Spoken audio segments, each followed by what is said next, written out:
I didn't expect much that morning. Just a call. A small one. The kind that used to come with plans, lists, recipes, the familiar chaos of Christmas. Instead, my son said, "We're keeping it small this year. You understand, right?"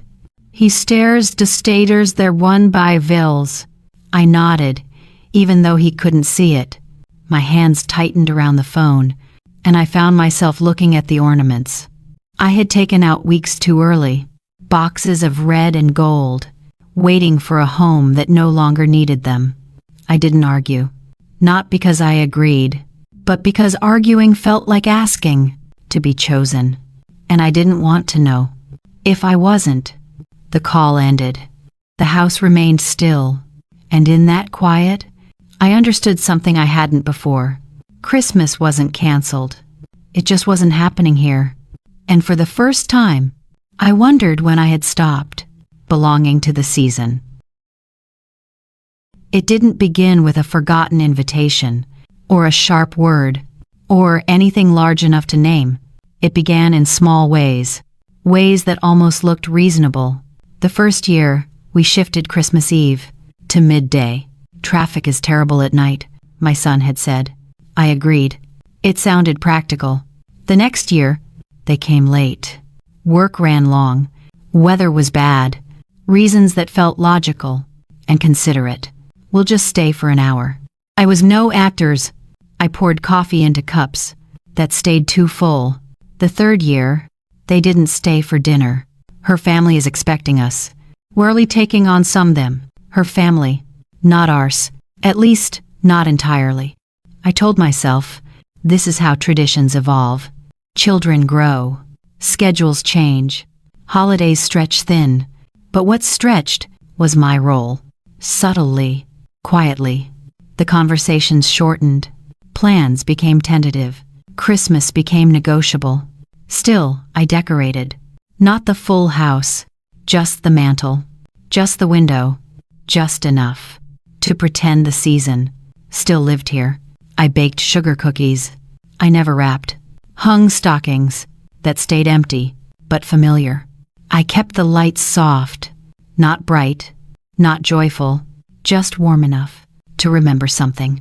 I told myself, this is what it meant, to adapt, to grow with them, to not hold on too tightly.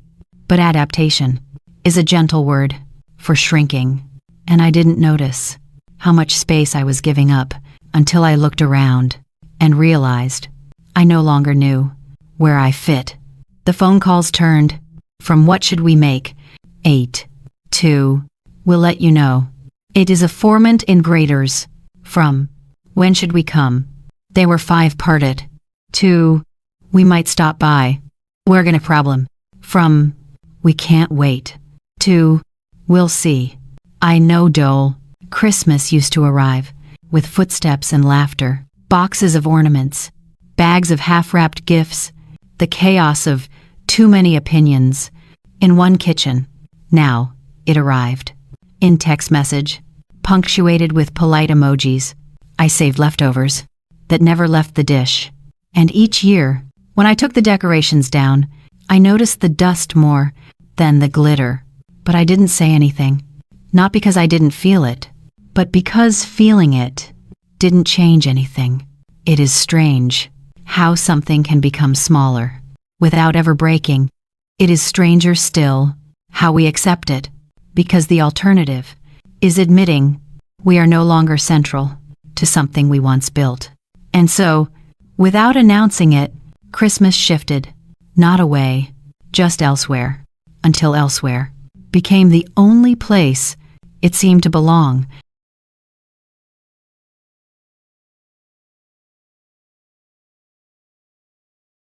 It didn't arrive suddenly. There was no moment to point at and say, "Here, this is where it changed." It came quietly, like a draft under a door, subtle enough to ignore, persistent enough to feel. I told myself I was imagining it. After all, the calls were still polite, the voices still warm enough to pass as love, but warmth that arrives only out of courtesy doesn't reach far. I noticed it first. When the planning stopped involving me, not excluded, just informed. When we decide, when we figure it out, we'll let you know. Words that sounded like placeholders, as if Christmas was being built in conversations I wasn't part of, and I would be told once it was complete. I blamed myself at first. Perhaps I had asked too much, or asked too often. Perhaps I had been too eager. Eagerness, after a certain age, is mistaken for loneliness, so I tempered it. I waited for them to call. I stopped offering suggestions. I kept my voice light, as if lightness could hide longing. It didn't. The unease grew when the explanations became rehearsed. Things are complicated. Ever, her family asked first. It is no. We want to keep it simple. Is not probably. Simple. A word that sounds harmless when you're the one being simplified, out of the picture. I scrolled through photos online. String lights, matching pajamas, dinners served in houses I recognized, but no longer belonged to. Not malicious, not cruel, just separate. And separation is a quiet kind of grief. Not dramatic enough to cry over, but constant enough to feel. Still, I said nothing, because asking would require an answer. And answers, once spoken, are harder to forget. There were moments I could have spoken, not dramatic ones, just the kind that arrive quietly, like a soft knock you almost pretend not to hear. I remember the first. My son called on a Thursday evening. His voice was distracted, the way people sound when they're already thinking about the next thing. I asked, gently, "Are you two still planning Christmas Eve?" End quote. There was a pause. Not long. Just long enough to feel. "We're not sure yet," he said. "We might do something small at home." End quote. There was space there. Space where I could have said, "I'd like to come." Or, "Should I bring anything?" To the risode. Instead, I heard myself reply, "That sounds nice." End quote. Nice. A word that smooths edges, but erases details. He didn't ask what I was doing. I didn't tell him. And the call ended with polite wishes. Wishes that meant nothing new, and changed nothing old. The second chance came with a text. Short, plain. "We'll confirm later." I'm story. Later is a gentle way of saying, not now. Or maybe, not you. I typed 3 responses before deleting each one. One was hopeful. One was hurt. One was practical. In the end, I sent none. I thought silence would protect me from disappointment. I didn't realize it would also protect them from accountability. There was a Saturday I won't forget. I had taken the ornament box out of the hallway closet, not to decorate, just to see them. Gold bells, faded ribbons, the ones my son made in kindergarten, glitter uneven and proud. He stopped by unexpectedly. He saw the open box and froze for a second. Not with guilt, with discomfort. "You don't need to do all that," he said quickly. "We're keeping it small. You understand." End quote. It wasn't a question. It was a statement. And understanding became my role. I could have said, "I still want to decorate. Everyone." Or, "I thought maybe," but the words stayed in my mouth, not out of pride, out of fear. Fear that if I asked, he might say no. And then I would know for certain. What silence still allowed me to doubt. People think silence is passive, that it's the absence of effort. But silence is work. It takes strength to swallow a question, to fold it gently and hide it somewhere. No one asks you to reveal. I learned to suppress my longing. In small gestures. I didn't buy wrapping paper. I didn't ask about menus. I didn't take out the stockings. This was how I convinced myself. I wasn't expecting anything. Expectation hurts more when you prepare for it. There was a moment in the grocery store, a moment so small, no one else would remember it. A young mother in line ahead of me was buying hot cocoa mix and candy canes. Her child held a red ornament, like it was treasure. "They're for Grandma's house," the girl said proudly. The mother smiled. "That's right. Grandma loves Christmas. End quote. The Garrett end quote. I didn't know them. They didn't know me. But something pressed inside my chest. Not envy, not bitterness, just the memory of being the center of someone's tradition, and the realization that I was no longer that center. I drove home slowly, so my eyes could clear. Before I walked inside, not from tears, from adjusting to a world where Christmas didn't orbit me anymore. The silence deepened. As the days grew colder, messages arrived with fewer details. Calls ended sooner. I noticed how careful I became about my tone, my timing, my questions. I didn't want to sound hopeful. Hopefulness, at my age, can feel like pleading. So I practiced neutrality, a rehearsal of restraint. Maybe they thought I didn't mind. Maybe they mistook silence for acceptance. But silence is never empty. It holds everything we're afraid to say. One evening, my neighbor asked if I had plans. I smiled, kept it light. My son's doing something small this year. End quote. There is of line do 8 new arc quad a day. She nodded politely, didn't pry. Her silence matched mine. 2 women, pretending the story wasn't sad. There's an unspoken rule among mothers of adult children. We don't confess our disappointments. We cushion them. We excuse them. We protect our children from our hurt, even when they don't ask us to. Especially when they don't ask us to. I wish I could tell you. I stayed silent out of wisdom, or maturity, or grace. But the truth is simpler. I stayed silent, because speaking meant risking the truth. And the truth, if spoken aloud, might confirm something I wasn't ready to believe. Silence became my boundary, not drawn with confidence, drawn with fear. I stopped offering. I stopped reminding. I stopped hoping aloud. And in the quiet that followed, I learned something hard. Silence doesn't prevent distance. It preserves it. It allows distance to grow without confrontation. Until one day, you wake up and realize the silence you chose to protect yourself has also become the silence others use to forget you ever asked to belong. I didn't understand it fully then, not yet, but I would, because silence, once chosen, has consequences, and mine was simple. I was no longer part of the conversation, not because they pushed me out, but because I didn't ask to stay in. And when you stop speaking long enough, people assume you have nothing left to say. I didn't notice the shift at first, because nothing loud happened. No one declared it. No one said I wasn't needed. It happened the way seasons change. Quietly, while you're busy convincing yourself, you still feel warmth in the cold. The first sign was how long replies took. A message I sent on Monday morning. Do you need me to pick up anything for Christmas dinner? It's coming, it cries, and sat unanswered. Until Tuesday evening. Not ignored. Just postponed. Things are hectic, he wrote.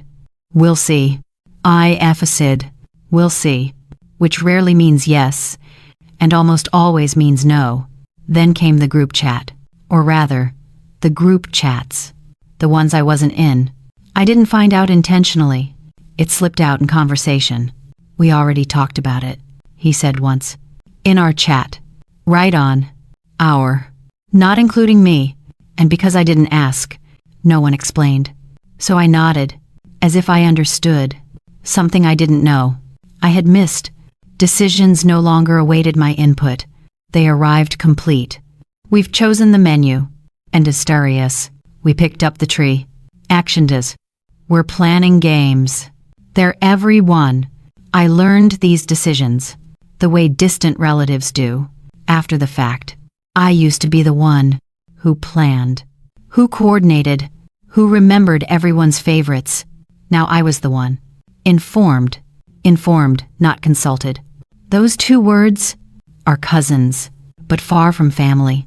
I noticed the change, most clearly, in the way my questions became interruptions.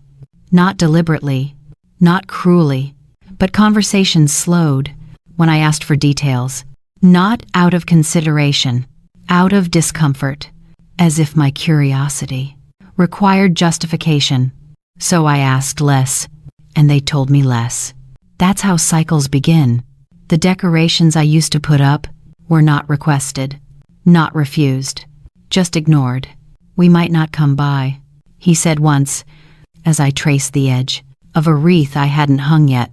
No apology, no guilt, just logistics, as if planning Christmas without me was a schedule conflict, not a heartbreak. There was an evening when I dropped off a tin of cookies, the same ones I'd baked every year. I left them on the porch because no one was home. Hours later, a message arrived. "Thanks. We'll add them if we have space." In made, if we have space, not for me, but for the cookies. Somehow, that felt worse. Not because they didn't want them, but because my contribution had become a matter of convenience, not tradition. Being optional is not the same as being unwanted. Unwanted is sharp, clear, final. Optional is dull, ambiguous, easy to rationalize. Optional sounds generous, reasonable. Optional allows everyone to pretend nothing changed. But something did. I was no longer a given. I was a possibility, and possibilities are only chosen when they fit. The language shifted too. Not, "When should we come?" End quote. But, "If we come by." Not, "What can you make?" End quote. But, "Don't worry about cooking." End quote. End quote. End quote. End quote. End quote.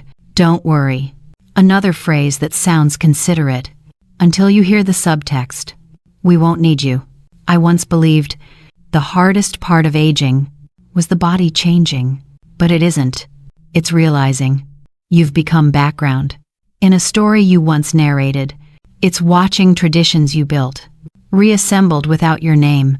It's seeing the seat you kept warm for decades suddenly unassigned, and no one remembers assigning it in the first place. Optional doesn't hurt all at once. It hurts in increments. In the text not replied to. In the photo not shared.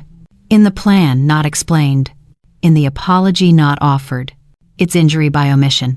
The kind that makes you question whether you imagined the hurt because nothing was done explicitly. And absence is harder to prove than action. I stood in my living room one afternoon, looking at the empty space where the tree used to be. Nothing dramatic, just absence. I told myself I would decorate next year, when things settled, when schedules eased, when people remembered. But I didn't buy a tree, because optional people don't prepare. They wait. And waiting is its own kind of erasure. I want to tell you, I fought this realization, that I pushed back, that I demanded clarity. But I didn't. I accepted it quietly, because acceptance felt less humiliating than asking to be included, because asking might result in an answer I couldn't bear to hear. So I stayed dignified, silent, composed. It's remarkable how much dignity resembles distance when you're no longer necessary. Optional became the space I occupied, not assigned, not requested, just convenient. And convenience is not love. It's not cruelty either. It's something softer and somehow more painful, because you are not rejected. You are simply not required, not the center, not the anchor, just optional. And once you become optional, you learn the hardest part isn't being left out. It's realizing no one noticed. You were missing.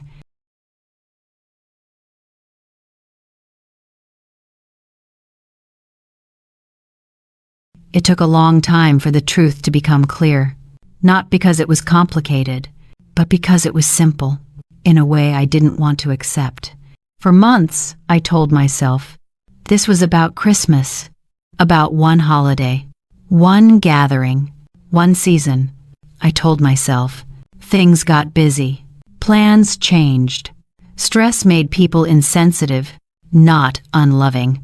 Those explanations worked for a while, but explanations have an expiration date, especially when they don't explain why the ache stays long after the reason should fade.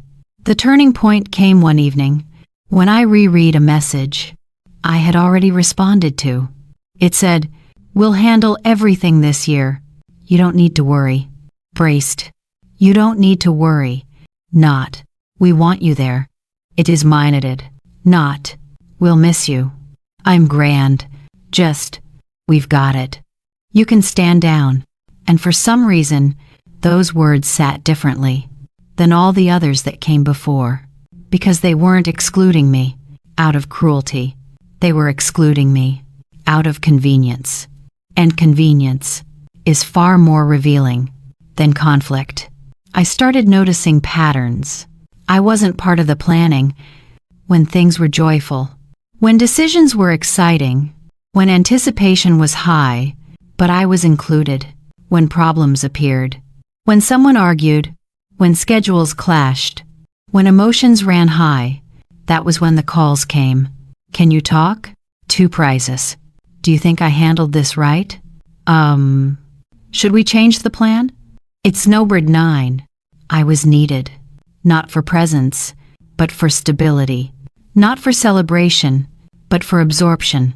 I wasn't being invited into Christmas. I was being summoned. When Christmas became complicated, there's a difference. One is participation. The other is utility. Once I saw it, I couldn't unsee it.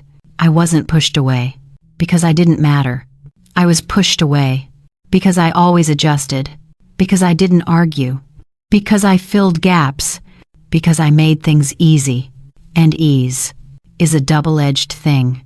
People rely on it until they forget. It's effort. And effort, when unnoticed, feels unpaid. Not in money. In reciprocity, affection, consideration, presence. The truth arrived slowly. I wasn't excluded because I wasn't loved. I was excluded because I was reliable. Reliable people are often invited last to the celebration and first to the cleanup. Not intentionally, not maliciously, just habitually. I had become the person who held the tradition together for years, so much so that they no longer noticed I was holding it, or that, when I stopped, it fell apart. Because they had forgotten it was me who kept it from falling. I began to reconsider every moment I had labeled as kindness. Times I said, "It's fine. They're also by rain. I understand.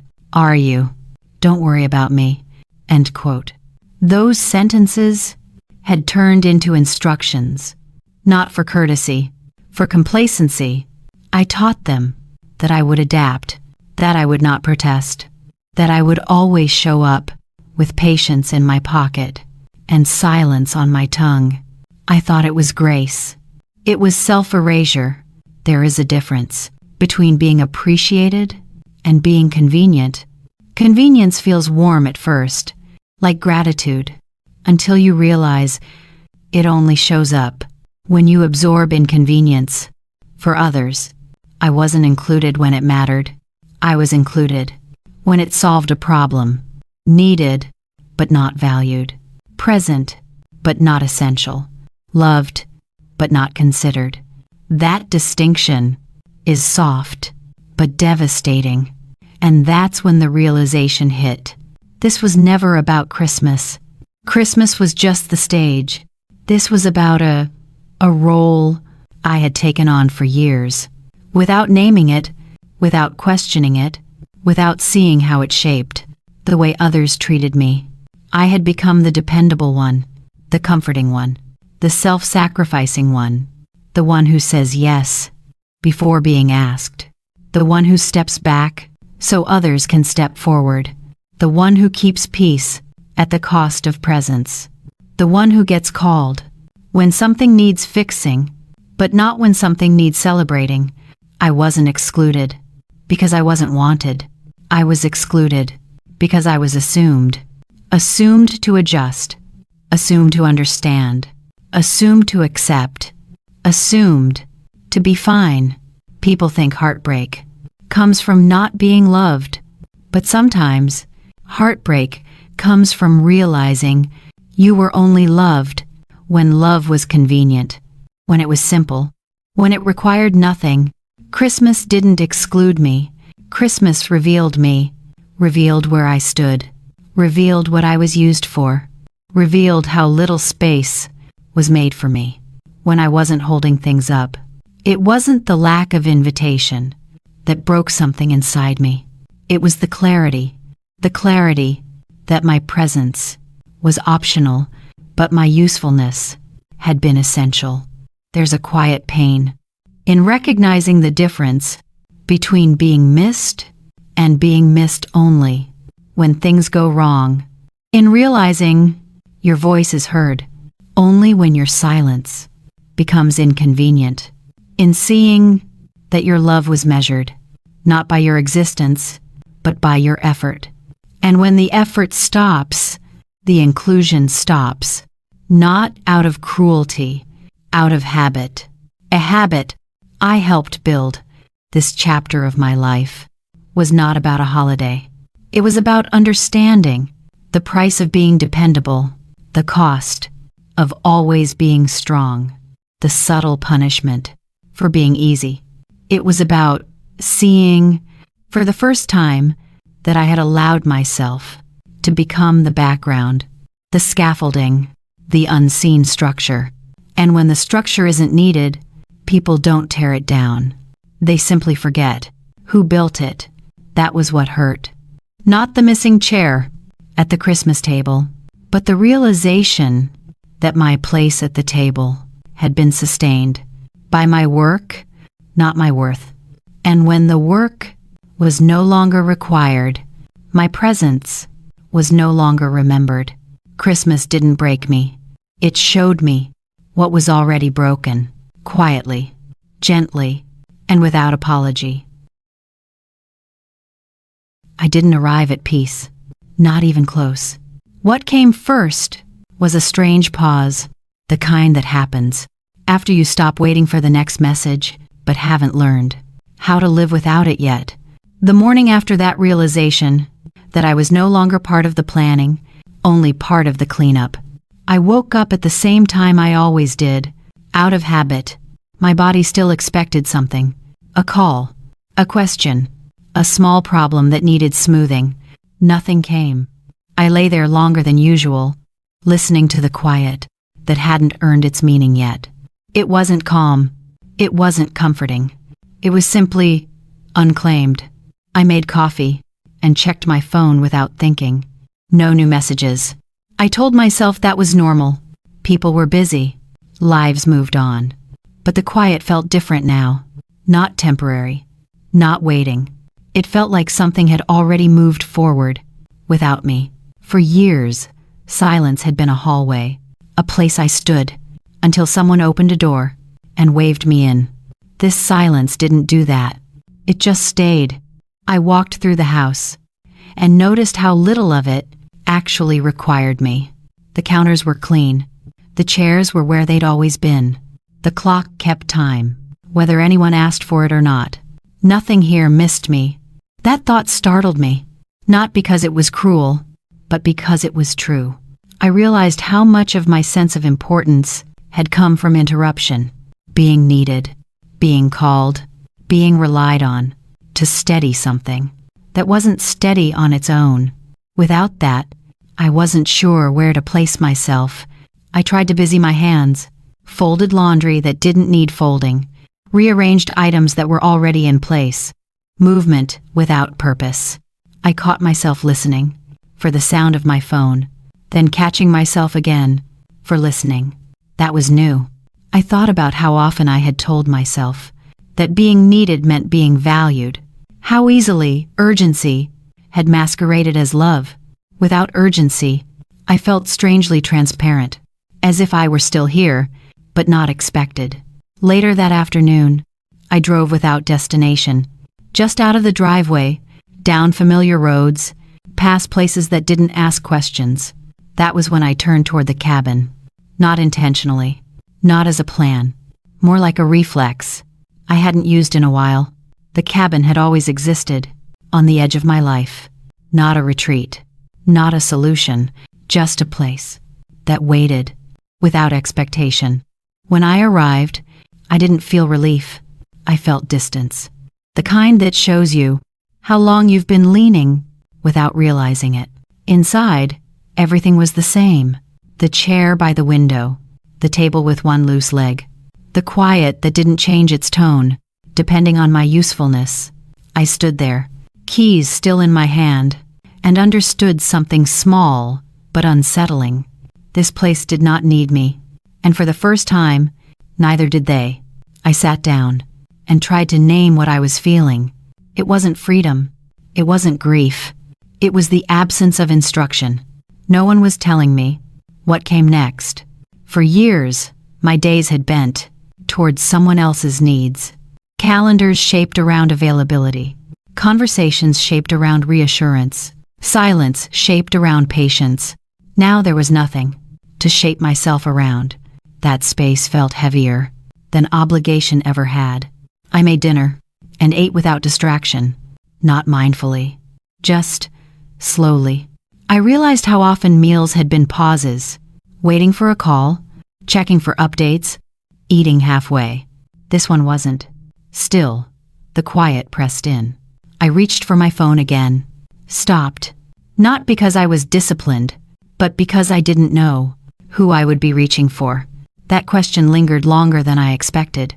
Who was I when I wasn't stabilizing something?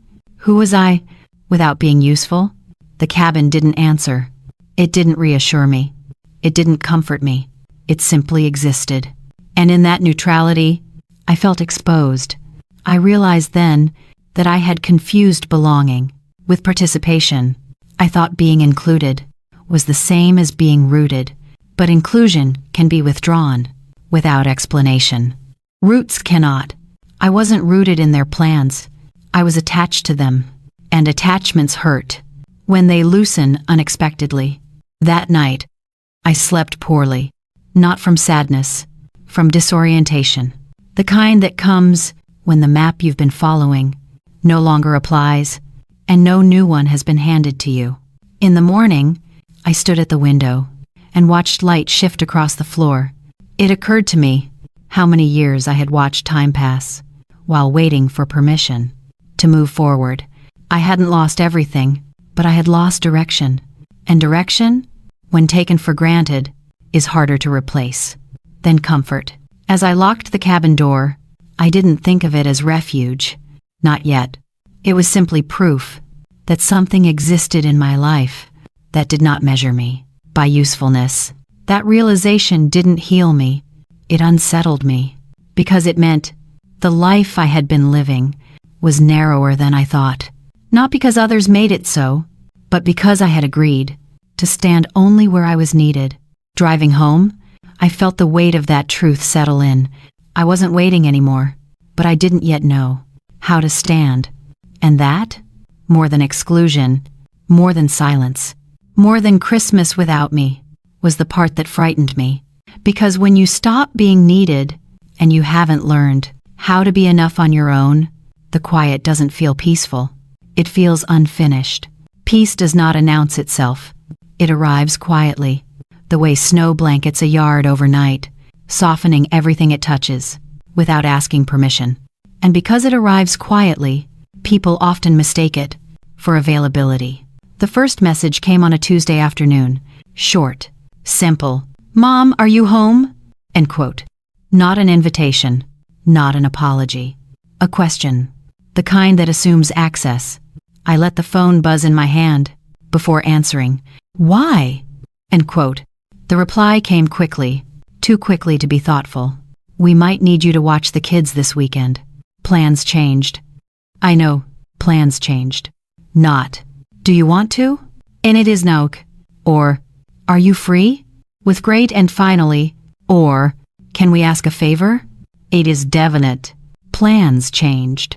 Therefore, I must change with them. That was the rhythm. I had lived in for years. But peace has edges. And I felt one of them now. I'm not available this weekend, I typed. No justification, no explanation. Just a sentence. There was a pause. Then, oh, okay. End quote. Not rude. Not kind. Just surprised. Surprise is what you hear when someone encounters a boundary for the first time. The next attempt came 2 days later. A voicemail this time. My son's voice. Measured. Careful. Hey, Mom. It'd be nice if we could talk. There's a lot going on. Amanda's overwhelmed. We could use your input. It's to that it. Input. Not presence. Not company. Input. As if I were a consultant? Called in during crisis. Not a mother. Invited into joy. I didn't return the call immediately. Not out of spite. But because I was in the cabin, watching the light shift across the floorboards. Because I had learned that urgency is often a mask for expectation. When I did call back, I kept my voice steady. I'm here, I said, but I'm not stepping back into the same role. 010. The silence on the line was louder than any argument. What role? He asked. The question was sincere. People rarely recognize the comfort they built on someone else's sacrifice. Pressure arrived next. Not from him, from the world around us. Friends asked if I was coming for Christmas. Neighbors wondered why I hadn't decorated. Church members asked if everything was okay. End quote. The assumption was universal. A mother's place is at the family table. And when she isn't there, she must fix it. No one considers that perhaps she has already tried, for years, silently, and that her absence is not neglect, but consequence. The third wave came from Amanda. A long text. Measured. Diplomatic. Things are stressful right now. We didn't mean to make you feel excluded. We just had a lot on our plates. We hope you understand. Hope you understand. Those words again, the same ones, used to soften decisions, made without me. I read the message twice. Once as a mother, once as a person. As a mother, I felt instinct. To soothe, to excuse, to say, I know, it's okay. It's not for great. As a person, I felt something different. Clarity. I do understand, I replied. I understand so well that I can't go back to pretending I don't. It's possibly, end quote. When people sense resistance, they often reach for history. My son did that next. Mom, you've always been there. Why is this different? Because always is a dangerous word. Always turns presence into obligation. Always turns love into a job. Always turns sacrifice into expectation. This is different, I said, because I stopped believing that being needed was the same as being wanted. Axums, he didn't respond right away, and I didn't rush to fill the silence. Boundaries breathe when silence is allowed. Then came the argument. Not loud, not cruel, but revealing. So you're abandoning us now? I have to stand. There it was. The reflex, the accusation born from a lifetime of assumption. I closed my eyes and let the words settle. Abandonment is what you feel when someone stops carrying more than their share. It isn't abandonment, I said. It's proportion. End quote. You're our mother. If foed, yes, I answered. And I'm also a person. It's left. He exhaled sharply. A sound I recognized. From years of small frustrations, I absorbed, without response. Things are hard, he said finally. I know, I answered. I lived through hard things too. I just didn't ask you to give up yourself to solve them. I am lived. Pressure does not always shout. Sometimes it pleads. Can't you just help this once? End quote. End quote. End quote. Just this once is how erosion begins. Grain by grain, boundary by boundary. I looked out the cabin window, at the pine trees, standing unbent against the winter.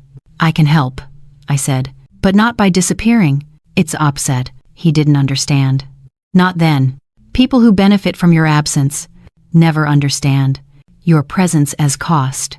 not until they pay it. By the end of the week, the silence between us felt different, not tense, not broken, just honest. For the first time, my peace had weight, not the fragile peace I once kept by absorbing everything, but a quiet peace, built from choosing myself. And in that peace, I learned something important. When you stop bleeding for others, they notice the blood, only because it no longer spills in their direction. The world assumes that a mother's love is endless, that she can be everywhere, do everything, absorb anything. But love without edges is not love. It is consumption. And I was done being consumed, even if they didn't understand it yet. Even if they thought I was changing, because I was. And change, when it comes late in life, is not rebellion. It is survival. This chapter of my life was not about revenge, or punishment, or coldness. It was about balance, about learning that peace is not selfish. It is earned. That boundaries do not sever love. They protect it. That helping should not require disappearing. That presence should not require proof. And that a mother is allowed to exist as a person, even at Christmas.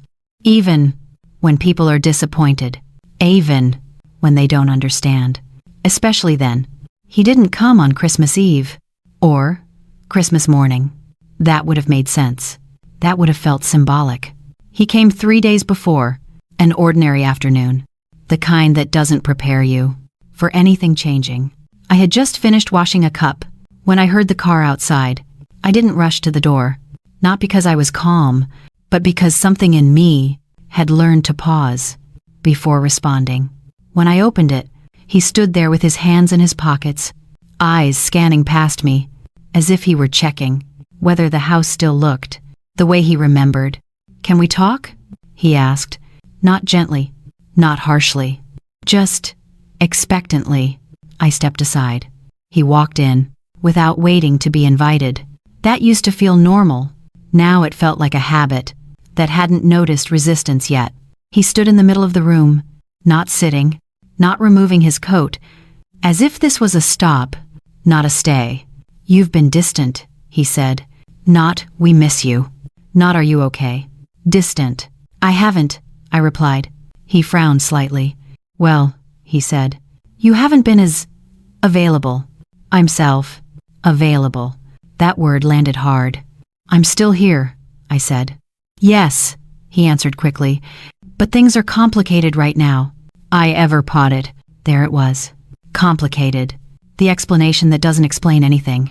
"We didn't think you'd mind," he added, almost casually. Mind. As if what had happened was a preference issue. As if exclusion was a setting you could toggle. I felt something shift in my chest. Not pain, not anger. Recognition. Because that sentence explained everything. They hadn't decided against me. They had decided without considering me at all. "You've always been okay with things like this," he continued. "Always. Okay. With things like this." I said nothing. Not because I didn't have words, but because I suddenly understood that words wouldn't change what had already been assumed. He mistook my silence for agreement. That's how familiar it was. "So," he went on, "we're keeping it small." Tensure. Small again. The word that kept getting smaller every year, until it barely included me. "We figured you'd understand," he said. Understand. That was my role. Not mother. Not family. Understanding. He looked at me then, really looked, as if expecting reassurance. A nod. A smile. Something to release him from having to sit with the weight of what he'd said. I didn't give it to him. The room stretched. He shifted his weight. "You're quiet," he said. "Yes," I replied. He laughed softly, not cruelly, but awkwardly. "You don't have to make this a thing," he said. A thing. As if my presence had suddenly become an inconvenience. "I'm not," I answered. I meant it. I wasn't making anything a thing. I was simply no longer smoothing it. He sighed, frustrated now. "Mom, we have a lot going on," he said. "Everyone's stressed. It's quite fine, everyone. I wasn't included in that group either. You're strong, he added, like it was a compliment. That sentence was the final cut, not because it was untrue, but because it had been used to excuse so much. Strength had become the reason I could be excluded without consequence. Because strong people don't need space. They make space. I felt something go still inside me. Not collapse. Not harden. Just settle. I won't be coming, I said. The words surprised both of us. He stared at me. That's not what I meant, he said quickly. I know, I replied. That was the truth. He hadn't meant anything by it. And that was the problem. Why are you doing this now? He asked.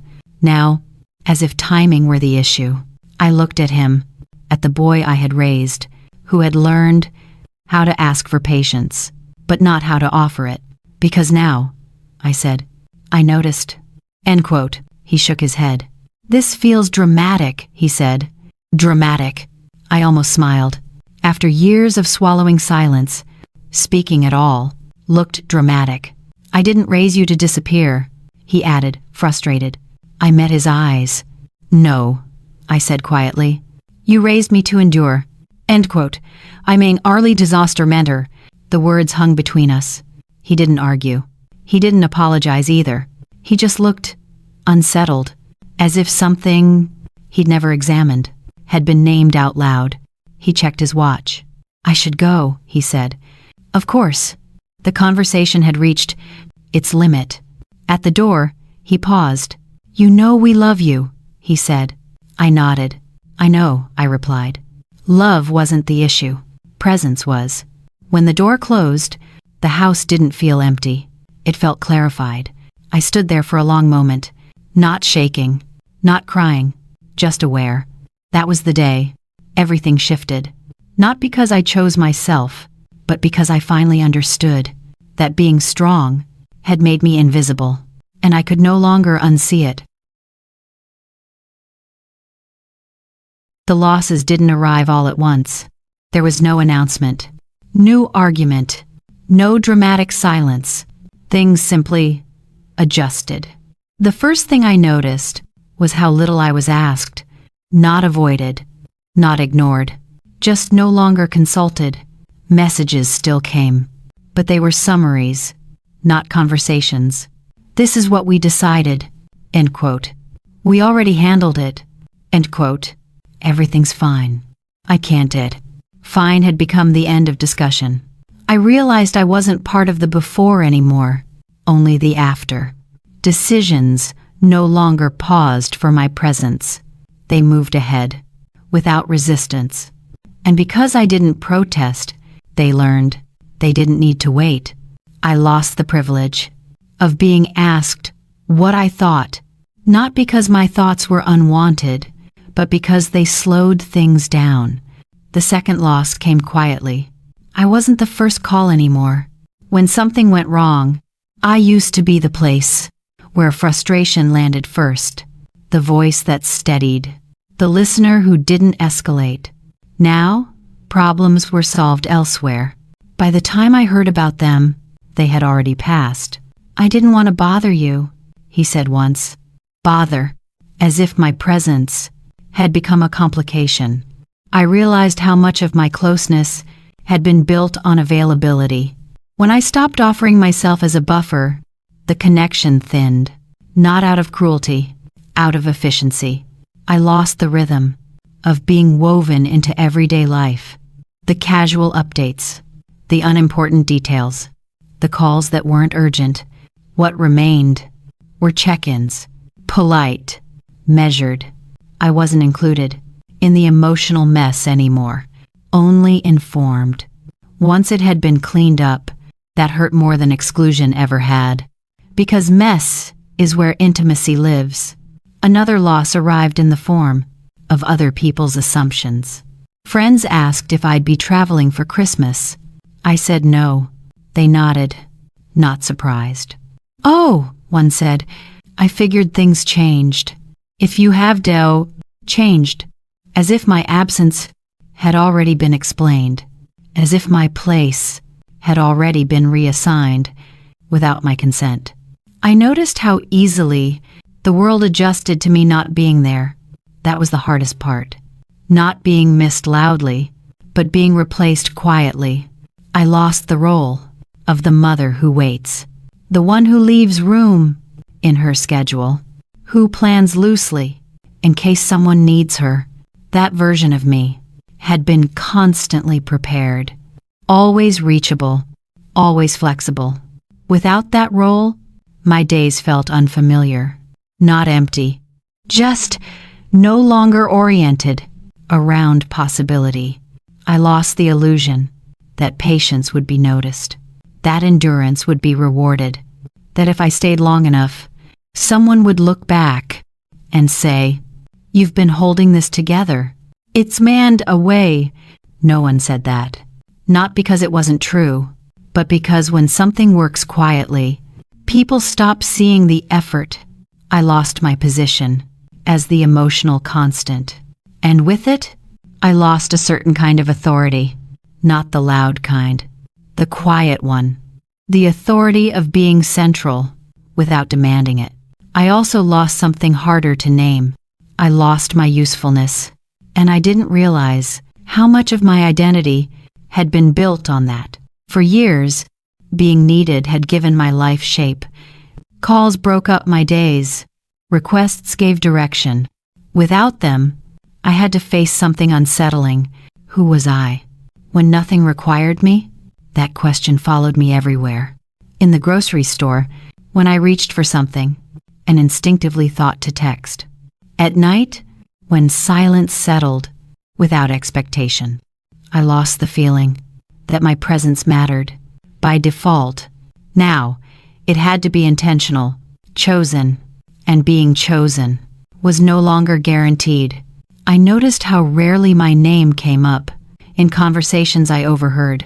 Plans moved forward without reference. I wasn't discussed because I wasn't part of the equation. That realization didn't make me angry. It made me tired. Tired of having confused love with labor. Tired of believing that bleeding quietly was the price of belonging. I lost the version of myself who believed that being indispensable was the same as being loved. She had been proud of her endurance. She had worn patience like a virtue. Letting her go felt like grief. Not because she was wrong, but because she had tried so hard. I didn't lose my son. I lost the version of me who waited to be needed, the one who measured her worth by responsiveness, the one who felt visible only when she was solving something, the one who believed. Love required self-erasure. That loss wasn't clean. It came with doubt, with moments where I wondered if I had pulled back too far, if distance had become damage. But then I remembered how invisible I had already felt while still being present. And I understood I hadn't caused the distance. I had simply stopped crossing it alone. The losses were real. They mattered.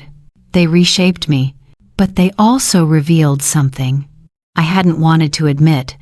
If a relationship collapses, when one person stops bleeding, it was never balanced to begin with. I wasn't punished for setting boundaries. I was simply no longer useful in the same way. And usefulness had been doing more work than love ever admitted. I didn't celebrate that realization. I sat with it. Let it weigh what it needed to weigh. Because loss, when it's honest, deserves space. And this one, this quiet unraveling of a role I had lived inside for decades, was not small. But it was necessary. Because I could not keep bleeding to remain recognizable. And I could not keep pretending that being needed was enough. Life didn't slow down just because I did. Morning still arrived on time. The street sounded the same. The world outside my window did not pause to notice my absence. What changed was how little the days leaned toward anyone else. There were no calls to anticipate, no plans forming loosely in the background, no sense of being on standby, Mudding. The quiet that followed was not gentle. It didn't comfort me. It didn't guide me. It simply removed what had been shaping my days for years. At first, I didn't know how to fill the hours, not because there was nothing to do, but because nothing was asking me to be ready. I woke up early out of habit. My body still expected urgency. When none came, I lay there, staring at the ceiling, waiting for the feeling to pass. It didn't. I made coffee and drank it slowly, not because I was savoring it, but because there was nowhere else I needed to be. That freedom felt heavier than obligation ever had. I noticed how often my hand reached for my phone, not to scroll, not to distract myself, but to check, as if something might have changed without my knowing. Each time the screen remained quiet, I told myself that was the point. Still, the absence pressed in. Quiet has layers. Some moments, it felt like relief, a softening of tension I hadn't realized I was carrying. Other moments, it felt like grief, not for what I lost, but for the structure that had once told me where I belonged. I moved through my days carefully, as if testing new ground. I went to the grocery store without buying extra, just in case. End quote. End quote. In right minus to givnet, I cooked meals without planning leftovers for guests who might drop by. I stopped leaving space where no one had asked for it. Those changes were small, almost invisible, but they unsettled me. I realized how much of my life had been built around possibility, around the idea that someone might need me at any moment. Now, nothing hovered. The silence didn't ask to be filled. It didn't promise meaning. It simply existed, and I had to learn how to exist inside it without performing usefulness. That wasn't easy. Some evenings, I felt the urge to reach out, not to ask for anything, not to explain myself, just to restore the old rhythm, the familiar exchange, the sense of being woven in. I stopped myself each time, not out of pride, out of honesty. I knew that if I reached back now, it wouldn't be to connect. It would be to reassure myself that I was still needed, and that was a place I could no longer return to without losing something important. The quiet forced me to see myself without reflection. No reactions to measure against. No responses to adjust to. Just my own presence. That felt strangely exposed. I wasn't lonely in the way people imagine loneliness. I wasn't aching for company. I was disoriented, like someone who has stepped off a moving walkway and has to remember how to walk on solid ground again. Friends noticed changes. Before I had language for them, "You seem different," one said. Different again. That word followed me. I didn't correct them. I didn't explain. I didn't know yet what the difference meant. I only knew that going back was no longer an option. Not because I was angry, but because I had seen what it cost me. Some nights, I sat with the television off, the room dim, and let the quiet stretch. Not to make sense of it, just to endure it. I had endured worse. But this endurance was unfamiliar. It wasn't for someone else. It wasn't in service of harmony. It was simply staying with myself. I thought about how often I had confused peace with absence of conflict. This quiet was not peaceful. It asked nothing, but offered no comfort. Yet it was honest. And honesty, I was learning, is not immediately kind. I didn't feel whole. I didn't feel broken either. I felt unfinished, as if the life I had been living had ended quietly, and the next one had not yet introduced itself. There was fear in that, and possibility, but I didn't reach for possibility yet. I stayed with the fear, because it was real, because it told me I had stopped numbing myself, with purpose borrowed from others.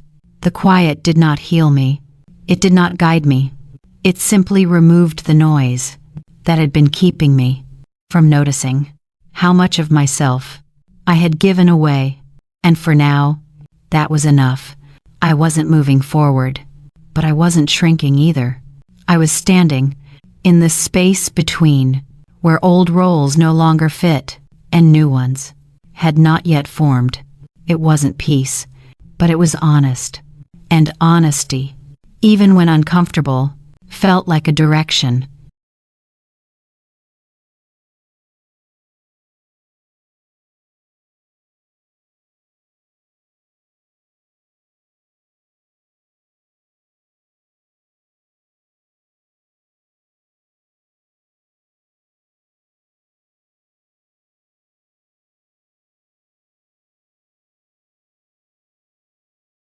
If wisdom arrived the way we imagine, like thunder, or revelation, or a single undeniable moment, perhaps I would have seen things sooner.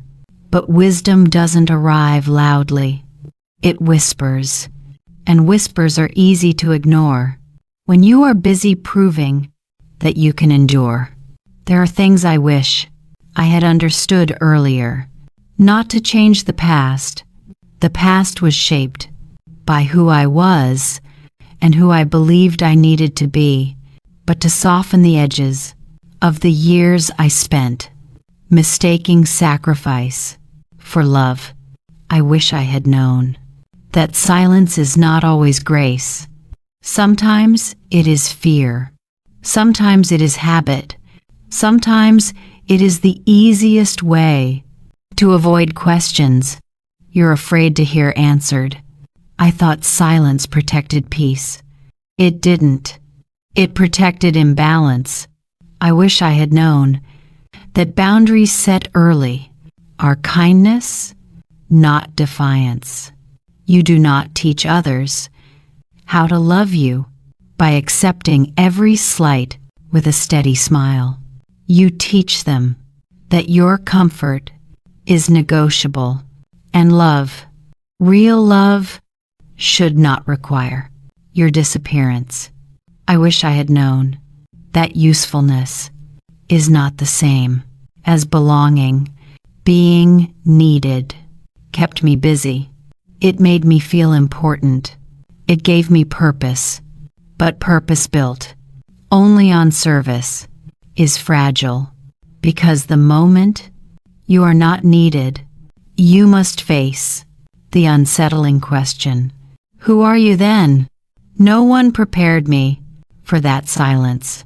I wish I had understood that traditions evolve, not because time is cruel, but because people change. And sometimes traditions outgrow the hands that built them. That truth hurts. But it does not mean the builder loses value. It just means she is allowed to rest. I didn't know rest was allowed. I wish I had known that love is not measured by proximity. There were holidays when my house was full and my heart felt empty. And now, in the quiet of the cabin, my heart feels more honest than the crowded rooms ever did. Loneliness and solitude are not the same. I mistook one for the other. I wish I had known that asking for consideration is not asking for praise. It is asking to exist, to be acknowledged, not for what you do, but for who you are. I thought asking made me demanding, but not asking made me disappear. I wish I had understood that children grow up into lives we cannot script. They make choices we never imagined. They prioritize things we do not value. They forget traditions we held sacred. Sometimes they forget us, not out of malice, but out of momentum, and momentum rarely looks back. I wish someone had told me that disappointment does not mean failure. It simply means we are human. I wish I had known that love can remain even when access changes, that stepping back does not mean stepping out, that boundaries can coexist with devotion, that a mother does not stop loving when she stops bleeding. She simply stops mistaking pain for proof.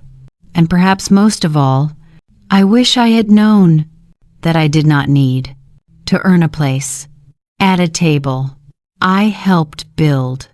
I wish I had known that being invited is not the same as being valued.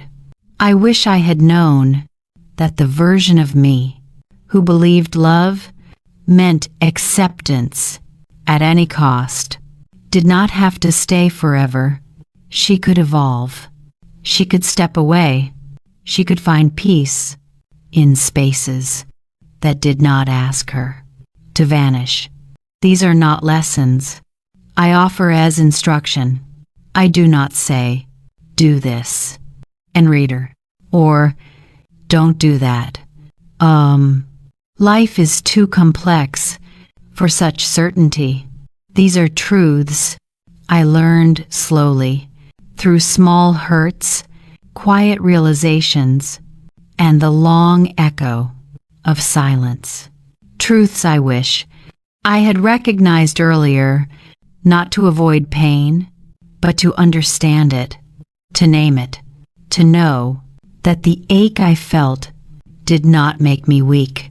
It made me aware that love without space is suffocation, aware that sacrifice without recognition is erasure, aware that sometimes the most loving thing we can offer to ourselves and to others is honesty, even when it changes things, especially then. What I wish I had known earlier is simple, that worth does not come from being chosen. It comes from choosing yourself, even when the world expects otherwise, even when your heart trembles, even when Christmas comes and goes without you. And if I had known that earlier, I might have stopped bleeding before I ran dry. But I know it now. And knowing, even late, is still knowing. It is not closure. It is clarity. And sometimes, clarity is its own comfort. If you're listening to this, I want you to know something. I didn't know when the season first shifted, when the invitations stopped, and the silence grew, and Christmas became a room I wasn't expected to enter. I want you to know, this reflection isn't an indictment, not of my son, not of Amanda, not even of myself. It's simply a record of what it feels like to stand outside of a tradition you once believed you would always belong to, a record of the quiet ache of becoming optional, a record of the complicated love that endures, even when inclusion does not. If you're listening to this, you may recognize pieces of your own story. Perhaps you too have waited by a phone that did not ring. Perhaps you have bought gifts that stayed in drawers because plans changed. Perhaps you have rehearsed arguments you never voiced because the silence felt safer than the truth. Or perhaps you have simply felt the slow erosion of a place you once occupied without question. The kind of erosion that leaves you wondering when you stopped being central to something you built from scratch. If you're listening, you might think I am asking you to draw boundaries, or to forgive, or to walk away. I'm not. I'm not here to offer instruction. I am not here to tell you what you should do. Choices like these cannot be prescribed. They are born from individual thresholds, personal awakenings, moments when the cost of remaining becomes clearer than the fear of leaving. All I can tell you is what I learned when I finally stopped bleeding for everyone but myself. And even that is not a lesson. It is simply what happened. If you're listening, I want you to understand that love does not vanish when roles change. I did not stop loving my son when I stopped accommodating him. I did not stop loving tradition when it no longer included me. I did not stop loving Christmas when it became quieter and smaller and different. Love is not measured by attendance. It is measured by presence. And sometimes presence means sitting in a cabin alone with tea growing cold and memories settling softly like dust. Sometimes presence means leaving a space so that those who remain, I can see the outline of where you once stood and realize what filled it. If you're listening, you may think this story ends with reconciliation or regret or triumph. It doesn't.